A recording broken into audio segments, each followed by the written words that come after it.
Hello students, I am Amrita Indauliya, your chemistry mentor. और बेटा आज अपन स्टार्ट करने जा रहे हैं अपना प्रैक्टिस सेट नंबर 2 जो कि है पी ब्लॉक एलिमेंट्स का। अभी तक हमने लास्ट सेशन में, आपको याद होगा, पी ब्लॉक का प्रैक्टिस सेट 1 हमने पूरा डिस्कस कर लिया था। बहुत सारे क्वेश्चंस डिस्कस किए थे और तब भी मैंने एक ही चीज़ बोला था, क्या कि बेटा रिएक्शंस पे फोकस करो, रिएक्शंस पे फोकस करो, क्योंकि पी ब्लॉक में जो मेजर पार्ट है वो रिएक्शंस के ऊपर ही क्वेश्चंस अराइज होते हैं। सेट नंबर 2 आ जाइए। क्वेश्चन नंबर 31, हमने वहां तक 30 क्वेश्चन तक डिस्कस कर लिया था। In this question, in the Ostwald process nitric acid is prepared. Ostwald process की बात की है सबसे पहले तो तुम्हारे दिमाग में ओस्टवाल्ड प्रोसेस हम ऑलरेडी अच्छे से डिस्कस कर चुके हैं, क्वेश्चंस भी देख चुके हैं, तो रिएक्शन तुम्हारे दिमाग में आ ही गई होगी। Nitric acid is prepared by the catalytic oxidation of, किसकी बात हो रही है? नाइट्रिक एसिड के। कैटालिटिक ऑक्सीडेशन क्या था? मैंने कहा मैं यहाँ पर ओस्वाल्ड वाली रिएक्शन लिख रही हूँ। आपने रिएक्शन में क्या करवाया था? सी। प्रोडक्ट जो बना था हमारा, वो प्रोडक्ट फॉर्मेशन क्या था? नाइट्रिक एसिड की यहाँ पर बात हो रही है, प्लस जो भी रिमेनिंग अब यहाँ से जो बच रहा है वो आप रिमूव आउट कर दीजिए। तो क्या ये ओस्वाल्ड रिएक्शन है? बिल्कुल है। यहाँ पर हमें देखना ही क्या है, अभी मैंने तुम्हें कोई ऑप्शन पर नहीं गए हैं, सबसे पहले तुम्हें यहाँ पर क्वेश्चन में पिक पॉइंट देखना है कि क्या ओस्वाल्ड प्रोसेस, यानी कि आपको रिएक्शन क्लिक हो जानी चाहिए। मैंने यहाँ रिएक्शन फट से लिख दी। अब नाइट्रिक एसिड की प्रिपरेशन पूछी है कैटालिटिक ऑक्सीडेशन में, तो इनमें से कौन सा है जिसको यहाँ पर क्या होता है, जिससे नाइट्रिक एसिड प्रिपेयर हो जाता है? तो रिएक्शन लिखी आपको, यही दिख गया, कौन? NH3 ammonia. यहाँ पर अपन कितने मोल्स ले रहे हैं just to balance the reaction, ये सब चीज़ें आपको पता है, अच्छे से करना जान गए हो। तो यहाँ आपका जो करेक्ट आंसर होगा वो क्या होगा? NH3। किससे प्रिपेयर होता है? NH3 से। क्लियर? रिएक्शन याद रहनी चाहिए। आ जाओ नेक्स्ट क्वेश्चन देखते हैं।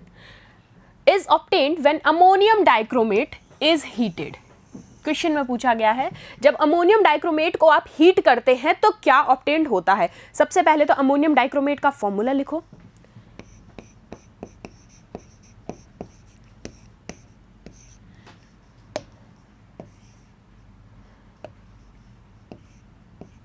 अरे सारा ही गड़बड़ा दिया। चलो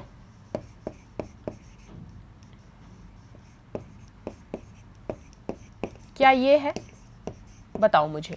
अब तुमको इसको होल ओवर करना क्या है? हीट करना है, और हीट करके आपको सिर्फ प्रोडक्ट देखना है कि इनमें से कौन सा प्रोडक्ट आपको ऑब्टेन हो रहा है। आपको अच्छे से पता है जब कभी भी अमोनियम डाइक्रोमेट को आप हीट करते हैं तो आपको जनरली क्या मिलता है? N2, और N2 इज व्हाट? नाइट्रोजन। इसके बाद के प्रोडक्ट्स भी आप लिख सकते हो, जितने भी अमाउंट ऑफ आपका H2O बचता है और Cr2O3 लिख देती हूँ, ये लो। चलिए देखो, मैं फिर से एक चीज़ कहूँगी, यहाँ क्वेश्चंस मैं करा रही हूँ, तुम सुनते जा रहे हो। जैसा जैसा मैं राइट डाउन कर रही हूँ वो सिर्फ उस प्रोसेस पर जाने की ज़रूरत नहीं है। Please focus on your reaction part, please focus. Again I repeat, this is the last part from the periodic table. After that we can discuss about the D and F block. So in the end session also मैं दोबारा आपसे कहूंगी कि please focus on the reaction part. Okay, come to the next question, question number 33। ये बात समझ में आई? इन्होंने कहा अमोनियम डाइक्रोमेट को हीट करने पर क्या ऑब्टेन्ड होगा। हीट करा दिया हमने, हमें पता है कि क्या ऑब्टेन हुआ? नाइट्रोजन। चलिए next, the mixture of concentrated HCl and HNO3। The mixture of concentrated HCl and HNO3 made in 3:1 ratio. हमको इन दोनों की रिएक्शन करानी है, इनका मिक्सचर बनाना है, लेकिन रेशो क्या लेना है?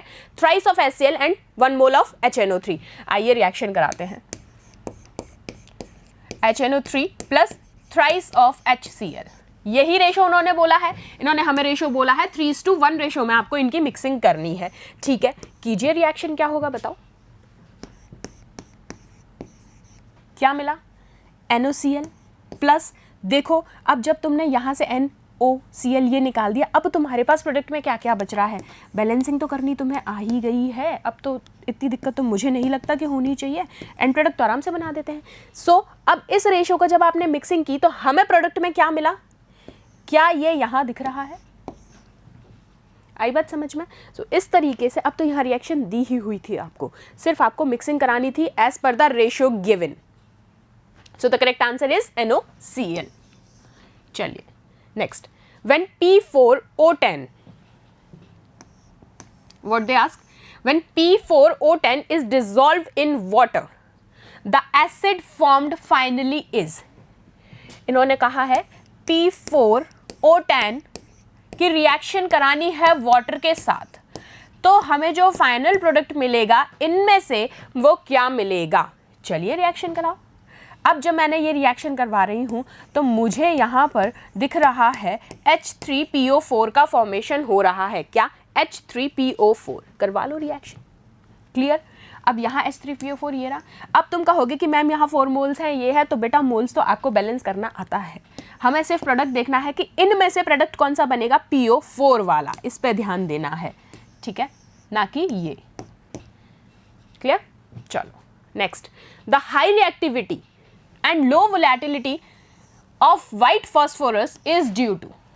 क्वेश्चन क्या है कि जो व्हाइट फॉस्फोरस होता है उसकी हाई रिएक्टिविटी और लो वोलेटिलिटी किस वजह से होती है। क्या उनके अंदर टेट्राहेड्रली अरेंज्ड पी यूनिट्स होती हैं? नहीं। Bond angle of 60 degree increases steric factor. Weak van der Waals forces of attraction? बिल्कुल भी नहीं। And both B and C. आपको ये पहली चीज तो स्ट्रक्चर याद आ जाना चाहिए कि स्ट्रक्चर कैसा था।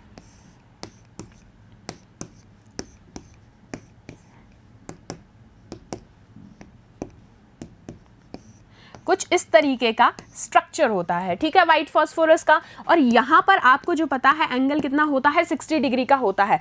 It somehow shows like a normal tetrahedron. और नॉर्मल टेट्राहेड्रन का जो बॉन्ड एंगल होता है वो कितना होता है, 109 डिग्री 5 मिनट्स, यही होता है।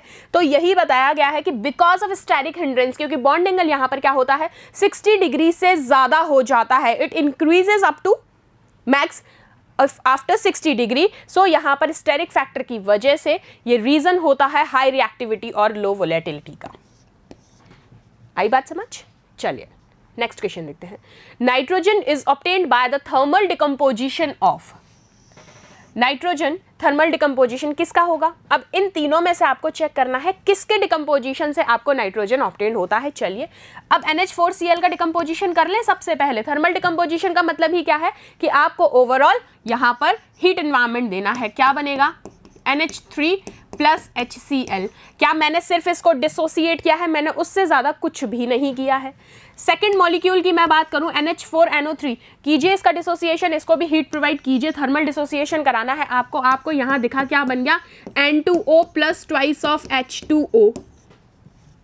AgNO3 के रिएक्शन कराइए, सेम इसका डिसोसिएशन कराइए, क्या बन जाएगा, AgNO प्लस हाफ O2। क्या यही बन रही है?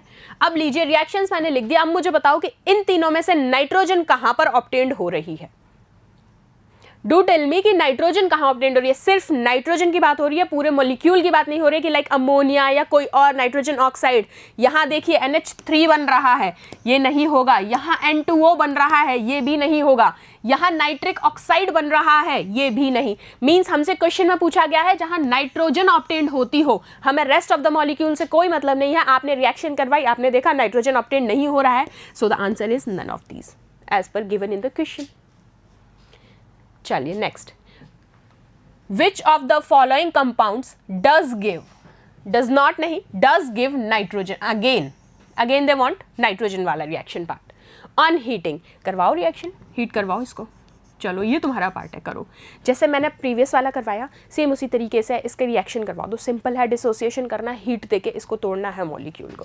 फर्स्ट मैं कर देती हूँ, चलो NH4 ये N2 प्लस 2H2O।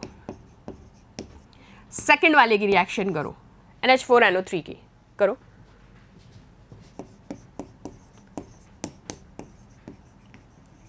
ठीक। थर्ड NaN3, यह तो है ही NaN3, यहाँ पर क्या हो जाएगा, थ्राइस ऑफ N2 प्लस, और क्या बच रहा है, क्या यही रिएक्शन होगी? रुको वो मैं थोड़ा साफ लिख देती हूँ, मैंने कुछ ज़्यादा गंदा लिख दिया। चलो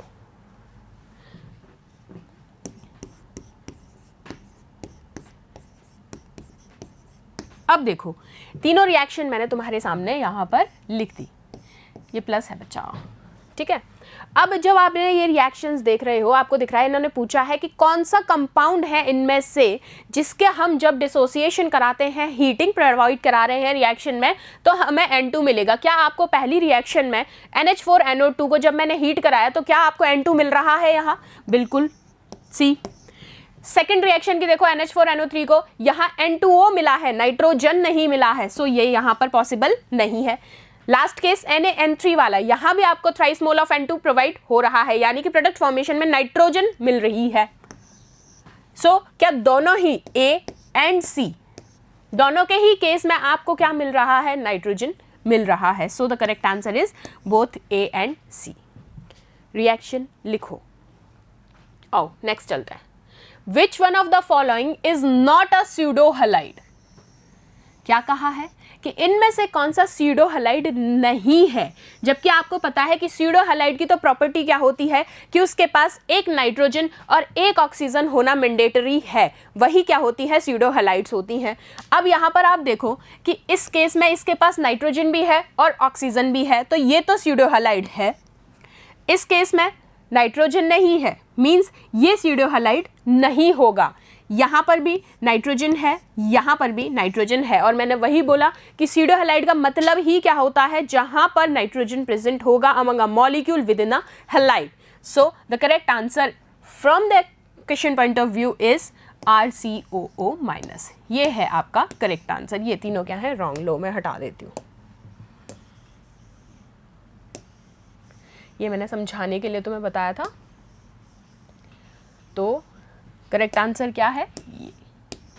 चलिए next. When ammonia is oxidised by oxygen in the presence of platinum, ammonia is oxidised by oxygen in the presence of platinum at 800 degrees Celsius. The gas obtained is, चलो बताओ मुझे क्वेश्चन। अमोनिया लिख लें reaction. Ammonia को आप oxidise करा रहे हैं किससे? ऑक्सीजन से।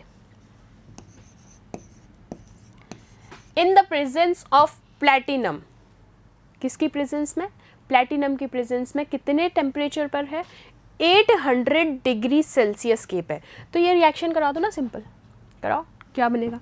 मैंने लिख दिया अमोनिया को ऑक्सीजन ऑक्सीडाइज कराना है, रिएक्शन कराओ प्लैटिनम की प्रेजेंस में 800 डिग्री सेल्सियस। चलो रिएक्शन करवाइए, कीजिए, थोड़ा बहुत हाथ पैर चलाइए। पैर तो कहाँ चलाओगे, हाथ ही चलाओ। रिएक्शन करो बेटा, सिंपल सा मॉलिक्यूल। मुझे तो आंसर में दिख चुका है, अब आपको सिर्फ रिएक्शन करना ही आना चाहिए। ये लो, आगे बात समझ में। So correct answer is this. जैसा क्वेश्चन ने कहा है ना, वैसा यहाँ लिख दो। उसने बोला अमोनिया, ले अमोनिया। इसने बोला ऑक्सीजन, ले ऑक्सीजन। अब क्या बोल रहा है बता भाई, आगे क्या करना है? अच्छा, इसकी रिएक्शन करा प्लैटिनम की प्रेजेंस में, ले प्लैटिनम की प्रेजेंस में। टेम्परेचर बोल 800 डिग्री सेल्सियस ले। अब रिएक्शन करनी ही तो थी, करवा दी। सब तो उसने दे रखा है, आंसर ही तो निकालना, और आंसर भी यहाँ दे रखा है। खत्म। चलो, which of the following statement is incorrect? आ गया ना ये अपनी पे, क्या चाहता है तुम्हें गलत साबित करना। Incorrect for phosphine. चलिए पढ़ते हैं। It is not very soluble in water and aqueous solution is neutral. ये बात गलत है, मीन्स सही है फॉस्फीन के रिस्पेक्ट में, और हमें ढूंढनी है गलत बात। The solution of PS3 in water is stable even in the presence of sunlight. क्या कहा है इन्होंने कि PS3 का जो सोल्यूशन होता है वाटर में स्टेबल होता है सनलाइट की प्रेजेंस में भी। बिल्कुल पढ़ाया था मैंने तुम्हें फॉस्फीन के केस में, यही एक फेनोमेनन बताया था एग्जैक्टली जो रिजेंबल कर रहा है। It does react with gaseous HI to form PH4I? No. The spontaneous combustion of phosphine is technically used in Holmes signal. तो मुझे ये सारे 3 पॉइंट्स तो सही लग रहे हैं, लेकिन मैं क्रॉस क्यों लगा रही हूँ? क्योंकि यहाँ हमें इनकरेक्ट ढूंढना है। तो करेक्ट आंसर कौन सा होगा? ये वाला। Correct answer from the question point of view, but incorrect from the phosphine point of view. आगे बात समझ? So this is your right answer. चलो next. Sulphur on oxidation with hot sulphuric acid. क्या कहा है इन्होंने? सल्फर का oxidation कराना है हॉट सल्फ्यूरिक एसिड के साथ। आ जाओ, सल्फर प्लस H2SO4 करके दो रिएक्शन, मुझे बताओ क्या होगा। फटाफट रिएक्शन करो।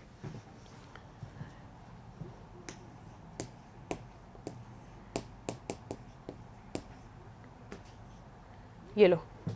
अब H2O के मोल्स बताना कितने आएंगे, इतना तो बता सकते हो। अरे यार बैलेंस कर लो ना, ट्वाइस मोल्स। रिएक्शन ज़्यादा टेढ़ी लिख दी क्या? वैसे समझ में तुम्हें आ रही है मैंने क्या लिखा है, लो फिर भी लिख देती हूँ, परेशान मत हो। Twice of SO2 plus 2H2O। अब देखो क्या बन रहा है, SO2। ये लो, जब सल्फर का ऑक्सीडेशन कराओगे हॉट सल्फ्यूरिक एसिड के साथ क्या बन जाएगा, SO2। खत्म। Which one of the following product is formed by the reaction of sulfur dioxide? Reaction खुद दे दी है, सल्फर डाइऑक्साइड की रिएक्शन करानी है क्लोरीन के साथ, किसकी प्रेजेंस में, चारकोल की प्रेजेंस में। तो इनमें से कौन सा प्रोडक्ट फॉर्म होगा, आ जाओ बताओ। सल्फर डाइऑक्साइड लिखो, क्या होता है फॉर्मूला, SO2 प्लस क्लोरीन के साथ रिएक्शन करानी है, किसकी प्रेजेंस में करानी है, चारकोल की प्रेजेंस में। बना दो प्रोडक्ट, कहीं दिक्कत है ही नहीं। क्या बन जाएगा, SO2Cl2। SO2Cl2 कौन सा है इसमें, ये वाला। इसी का एक और, इसको कहा क्या जाता है SO2Cl2 को, सल्फ्यूरिल क्लोराइड। कौन सा क्लोराइड, सल्फ्यूरिल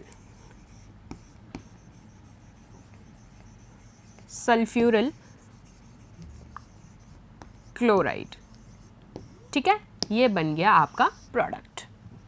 चलो next, the following catalyst is used in the manufacturing of sulphuric acid by lead chamber process. किसको हमने कैटलिस्ट की तरह यूज किया था, लेड चैम्बर प्रोसेस में।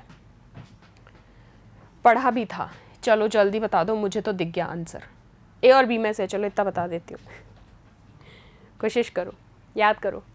सब चीज़ें मुझे ही क्यों याद रह रही हैं, तुम्हें क्यों नहीं कुछ याद रह रहा है? क्योंकि हम तो मैम आपके पढ़ाने के बाद दोबारा बुक खोल के देखते हैं नहीं। NCERT वालों ने हमसे कह दिया है कि बेटा हमने बुक रख दी है, इसमें सब लिख दिया है, तुम्हारे दिमाग में खुद चला जाएगा, है ना। शुद्ध हिंदी में बोलते ना, स्वतः ही तुम उसका आचरण कर लोगे। कुछ नहीं होने वाला है ये सब, चुपचाप स्टार्ट कर दो पढ़ाई। स्टार्ट तो तुम कर चुके हो, ढंग से स्टार्ट कर दो। क्या बोल रही हूँ मैं, क्वेश्चन आ जाओ, क्वेश्चन पे आओ। द फॉलोइंग कैटलिस्ट, कौन सा कैटलिस्ट है इनमें से जो यूज़ किया जाता है किसमें, लेड चैम्बर प्रोसेस में। और उसमें फॉर्मेशन किसका होता है, किसकी मैन्युफैक्चरिंग करते हो, सल्फ्यूरिक एसिड की मैन्युफैक्चरिंग करते हो। तो देखो 2SO2 प्लस किससे रिएक्शन कराऊंगी मैं, O2, और क्या लूँगी, वाटर। और कैटलिस्ट कौन सा लेते हैं, यहाँ पर जो कैटलिस्ट लेते हो वो ये लेते हो, NO। कैटलिस्ट का काम क्या होता है, it enhances the rate of reaction. ये होती है लेड चैम्बर प्रोसेस की रिएक्शन। प्रोडक्ट बनाओ, फटाफट प्रोडक्ट बनाओ। बना लिया तुमने, मुझे पता है मेरे से पहले तुम्हारी कॉपी में आंसर होता है ना, तो मुझे खुशी होती है। जिसकी मुझे आशंकाएं कम होती हैं, लेकिन उन आशंकाओं पे जब तुम खरे उतरते हो तो मुझे बहुत ही खुशी प्राप्त होती है। वाह वाह, what a Hindi ma'am, what a Hindi.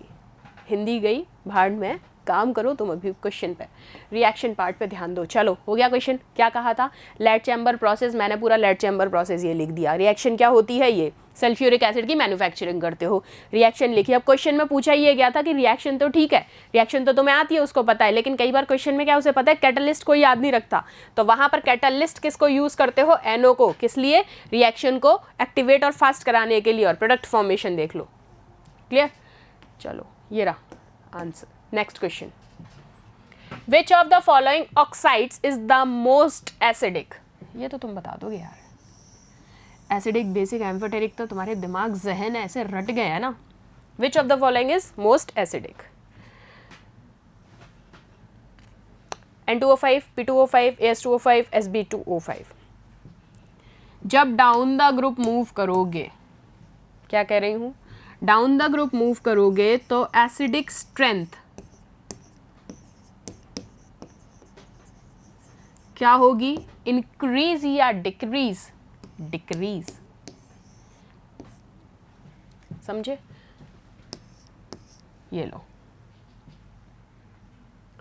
चलो next question, when H2S is pass through nitric acid, क्या पास करा रहे हैं, H2S को नाइट्रिक एसिड से और एसिडिफाइड के MnO4 सॉल्यूशन से। अब प्रोडक्ट बताना है तुम्हें कि प्रोडक्ट क्या बनेगा। अब क्योंकि ये पता है क्या कि H2S क्या है, ये एक स्ट्रॉन्ग रिड्यूसिंग एजेंट है, स्ट्रॉन्ग रिड्यूसिंग एजेंट। तो क्या करेंगे भाई साहब, स्ट्रॉन्ग रिड्यूसिंग एजेंट है तो ऑब्वियस सी बात है रिएक्शन में अच्छे से रिड्यूस करेंगे। इस पास थ्रू नाइट्रिक एसिड और acidified KMnO4 twice of HNO3 plus H2S। करवाओ रिएक्शन किसकी प्रेजेंस में करानी है, आपको पता है एसिडिफाइड KMnO4 की प्रेजेंस में करानी है। नाइट्रिक एसिड की करा दो, या तो ये ले लो या वो ले लो, कुछ भी ले लो। प्रोडक्ट क्या बनेगा, twice of H2O plus next part बनाओ, रिएक्शन कराओ, H2S है ये। जब आप नेक्स्ट पार्ट करा रहे हो तो आपको पता है NO2 और S, ये लो। ये रिएक्शन मैंने लिख दी, तुम लोगों ने आराम से कर ली रिएक्शन तो। लेकिन ये प्रोडक्ट है किसका, ये प्रोडक्ट है बेटा कोलॉइडियल सल्फर। ये भाई साहब ये रहे, ये अकेले जो कोने में बैठे हैं ना, ये कोलॉइडियल सल्फर बनाते हैं, H2SO4 नहीं बना रहा है, ठीक है ना, SO2 बनाया है इसने कहीं, ना ही प्लास्टिक सल्फर बनाया है, सिंगल सल्फर है, कोलॉइडियल सल्फर बनेगा, समझे। चलो, when an article is bleached by SO2, कौन है ये आर्टिकल, कोई भी मैटर होता है, कलर वगैरह में अपन जो काम करते हैं, ब्लीचिंग करवाते हैं किसी भी मैटर पे, ब्लीचिंग यानी कि कलर प्रॉपर्टीज को लेके बात हो रही है। It loses its colour, the colour can be restored by, colour restore किससे किया जाएगा, by exposure to air, by heating, by dilution और नन ऑफ दीज। क्या हमें ये पता है कि एयर का एक्सपोजर जो है वो क्या कर सकता है, उसको दोबारा से कलर्ड फॉर्म में ला सकता है, उसका रिस्टोरेशन कर सकता है। तो ये बात तो ठीक है एकदम, और तुम्हें याद भी आ गई है। लेकिन अब तुम्हें क्या वो रिएक्शन याद है जिसमें आप ये प्रोडिक्ट कराते हो कलर्ड मैटर की? क्या थी? अरे प्रभु, ये लो, बना लेना प्रोडक्ट, तुम ही बनाओगे, नेक्स्ट सेशन में मुझे बताओगे, लो मैम प्रोडक्ट बना दिया हमने। और जो नहीं बनाया तो फिर मैं तुमसे कुछ नहीं कहूँगी, क्योंकि मुझे कहना ही नहीं है।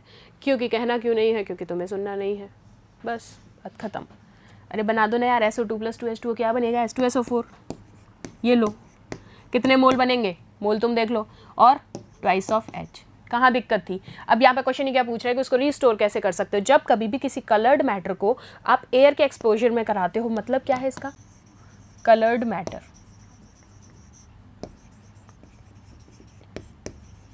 यहाँ प्रोसेस ही क्या होता है, ऑक्सीडेशन और रिडक्शन, यही तो है ओवरऑल। क्या हो जाएगा, कलरलेस, बस इतनी सी बात थी। चलो नेक्स्ट क्वेश्चन देखते हैं। Identify the incorrect statement. Incorrect पूछा है विद रिस्पेक्ट टू ओजोन, पढ़ा है अच्छे से। Ozone is formed in the upper atmosphere by a photochemical reaction involving dioxygen. Ozone is more reactive than oxygen, incorrect पूछा है, ये तो सही है। Ozone is more reactive than oxygen, बिल्कुल सही है। Ozone is diamagnetic whereas dioxygen is paramagnetic, ये बात भी सही है। अब गलती तो पूछा है। Ozone protects the earth's inhabitants by absorbing gamma radiations, भाई बच्चा गलत है, ये बिल्कुल गलत है। कोई प्रोटेक्ट थोड़ी करती है बाय अब्सॉर्बिंग, नहीं, वो गामा रेडिएशंस अब्सॉर्ब नहीं करती है। सी,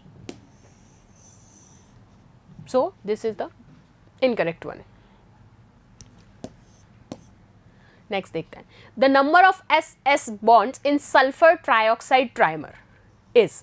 अब आपको इसके अंदर SS बॉन्ड बनाने हैं। अब वो SS बॉन्ड कैसे बनाओगे, जब इसका तुम्हें स्ट्रक्चर पता होगा। स्ट्रक्चर तो मैंने बताया था, लेकिन अब जब बात तो ये है ना कि भाई हमें याद होना चाहिए कि स्ट्रक्चर क्या था। चलो स्ट्रक्चर बना देती हूँ मैं फिर से, तुमसे याद करने की उम्मीद मुझे है बहुत। चलो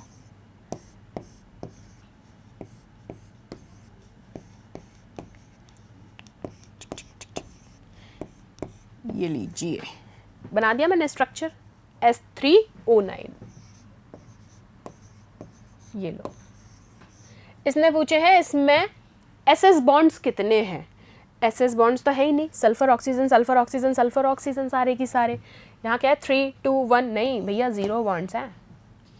आई बात समझ, कितना इजी था। दिक्कत कहाँ थी, स्ट्रक्चर याद होना चाहिए। Next, which of the following hydrides of the oxygen family shows the lowest boiling point? इनमें से हाइड्राइड्स में से सबसे ज़्यादा लोएस्ट बॉइलिंग पॉइंट किसका है ऑक्सीजन फैमिली में से? बता दो, फटाफट बता दो। अब देखो इसका कॉन्सेप्ट पता होना चाहिए। पहली चीज़, डाउन द ग्रुप मूव करोगे तो जो H बॉन्डिंग है उस पर क्या फ़र्क पड़ेगा? जल्दी, H बॉन्डिंग का कॉज देखोगे। H बॉन्डिंग की वजह से तुम यहाँ पर एक तुम्हें क्या देखने को मिल रहा है कि बॉइलिंग पॉइंट जो है वो इंक्रीज़ होगा, मॉलिक्यूलर वेट भी यहाँ पर क्या हो रहा है? इंक्रीज़ होगा, और वंडरवॉल फोर्स ऑफ अट्रैक्शन जो मैं कहूँगी वो भी यहाँ पर क्या होगा? इंक्रीज होगा। सो आप ओवरऑल क्या कहेंगे कि इनमें से लोएस्ट बॉइलिंग पॉइंट किसका है? H2S का। डाउन द ग्रुप की बात चल रही है, ठीक है।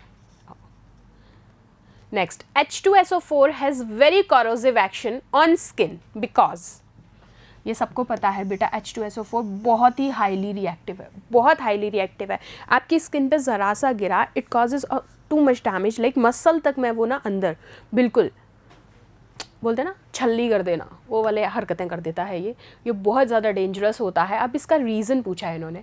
It reacts with proteins, it act as an oxidising agent, it act as an oxidizing agent, it act as a dehydrating, no, it act as a dehydrating agent and absorption of water is highly exothermic। आपको पता है कि H2SO4 जैसे ही water के contact में आता है सो ये बहुत ही ज़्यादा एक्सप्लोजिव नेचर का होता है और ये हाईली रिएक्ट करता है। इसके अंदर ग्रेट एफिनिटी होती है वाटर के साथ एब्जॉर्प्शन की, समझ रहे हो, फॉर्मेशंस की, किस तरीके के फॉर्मेशंस की? कॉम्प्लेक्स फॉर्मेशंस टाइप की। और आप यहाँ पर कहेंगे कि ये हाईली एक्सोथर्मिक नेचर का होता है, इसलिए ये स्किन डैमेज में बहुत ज़्यादा कॉज करता है when it touches on the skin.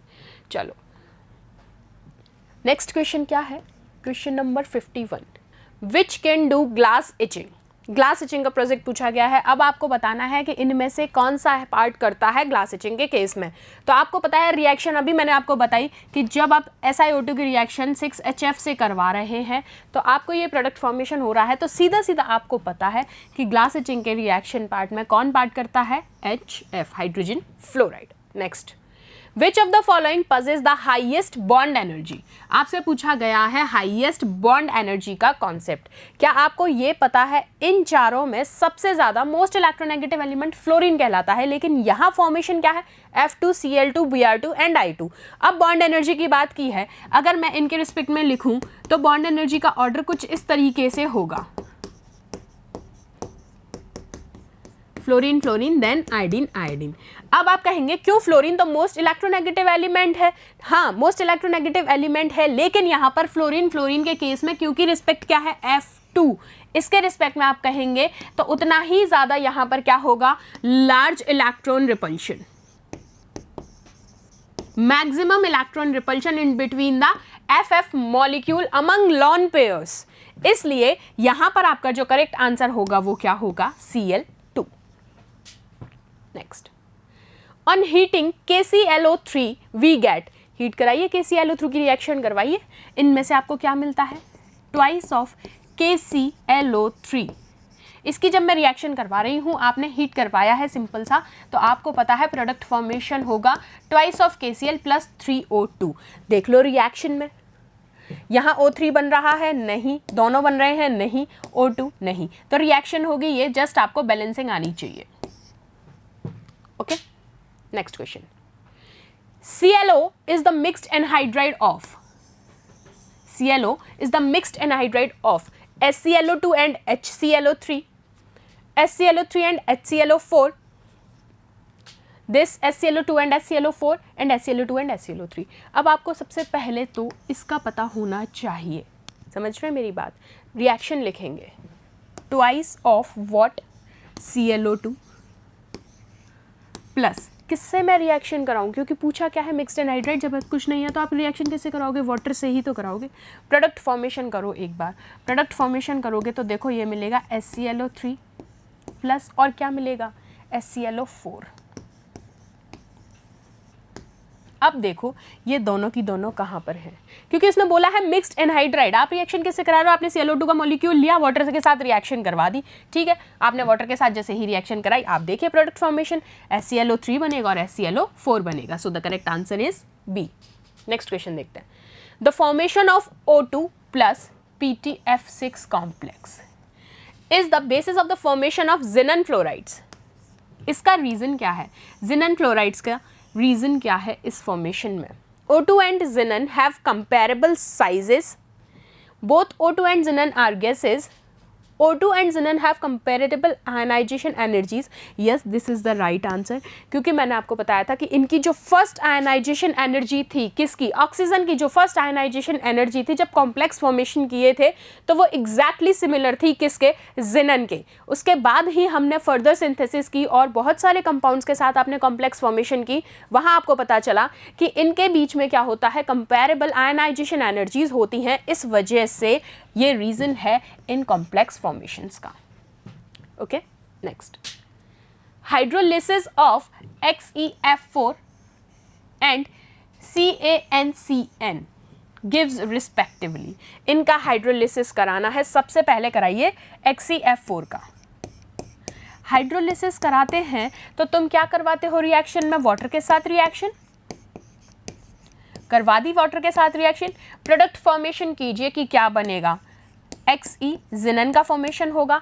दूसरा जो फॉर्मेशन हो रहा है वो किसका हो रहा है, क्योंकि वाटर के साथ रिएक्शन करा रहे हो तो क्या जिनन ऑक्साइड बनेगा, बिल्कुल जिनन ऑक्साइड बनेगा, XeO3। नेक्स्ट, जो भी आपका फर्दर अब जो बच रहा है वो तुम देख लेना, ठीक है। ये आपने देखा, पहली केस तो इसमें आया XeO3 वाला। अब दूसरा आपको किसका करवाना है, CaNCN यानी कि CaCN2। इसका आपको हाइड्रोलिसिस करवाना है। हाइड्रोलिसिस का मतलब again the reaction with water. करवा दो रिएक्शन, कोई दिक्कत नहीं है। यहाँ आपका जो फॉर्मेशन बनेगा वो बनेगा CaCO3 प्लस क्या होगा, जो रिमेनिंग प्रोडक्ट है ट्वाइस ऑफ NH3। ये हो गया रिमूवल। तो आपने पहले XeF4 का क्या करवाया, हाइड्रोलिसिस करवाया, आपको पता चल गया फॉर्मेशन किसका, XeO3, ये देखिए। और सेकंड आपने किसका करवाया, CaCN2 का हाइड्रोलिसिस कराया, सीधा प्रोडक्ट। दोनों ही प्रोडक्ट्स हमें यहां पर मिल गए।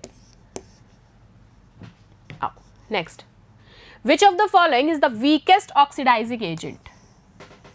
वीकेस्ट ऑक्सीडाइजिंग एजेंट आपसे यहां पर पूछा गया है।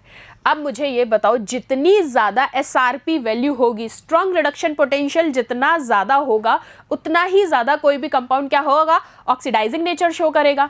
तो अमंग दीज अगर मैं बात करूं आपसे, तो मोस्ट ऑक्सीडाइजिंग कौन होगा, I2।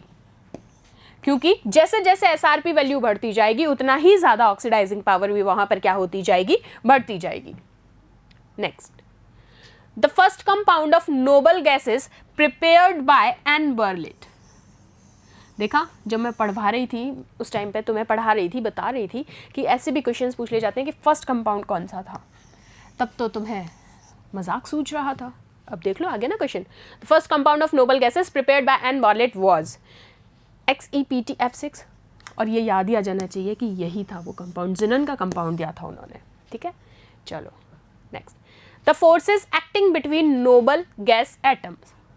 नोबल गैस एटम्स के बीच में जो फोर्स एक्ट करती हैं वो कौन कौन सी फोर्सेस हैं, क्या वो वंडर वॉल फोर्सेस हैं, आयन डायपोल फोर्सेस हैं, लंदन और डिस्पर्जन फोर्सेस हैं, या मैग्नेटिक फोर्सेस हैं। वंडरवॉल फोर्सेस नोबल गैसेस के बीच नहीं होती, आयन डायपोल भी हमने नहीं पढ़ा था, वहाँ हमने पढ़ा था कैसा, लंदन फोर्स ऑफ अट्रैक्शन और you can say dispersion forces होती हैं नोबल गैस एटम्स के बीच में। ओके, सो यहाँ तक बच्चा हमारा कि पूरा पी ब्लॉक अभी वाइंड अप होता है। हमने प्रैक्टिस सेट क्वेश्चंस भी किए हैं, प्रीवियस ईयर्स के क्वेश्चंस भी आपके साथ डिस्कस किए हैं। अगर थोड़ा बहुत पार्ट रहता है, like in the case of questions, अगर मुझे कुछ नए क्वेश्चंस मिलते हैं तो मैं एक और सेट बना के आपके साथ डिस्कस करूँगी। लेकिन अब एक बार बैठ के प्लीज़ एक समराइज्ड वे में पूरे के पूरे पी ब्लॉक को थोड़ा सा पढ़िए अगेन, जिससे आपको रिवाइज हो जाए, जिससे हम नेक्स्ट सेशन में नए चैप्टर की बात करेंगे तो आपको कोई परेशानी ना हो। वैसे नेक्स्ट चैप्टर में इसको रिवील नहीं करना है उस चैप्टर के साथ, बट लिंकिंग्स सेम चीज़ें आएंगी नए ब्लॉक एलिमेंट्स के साथ, तो रिवील करना ज़रूरी है, तो वो रिवाइज होता रहेगा parallelly. Till then, thank you so much.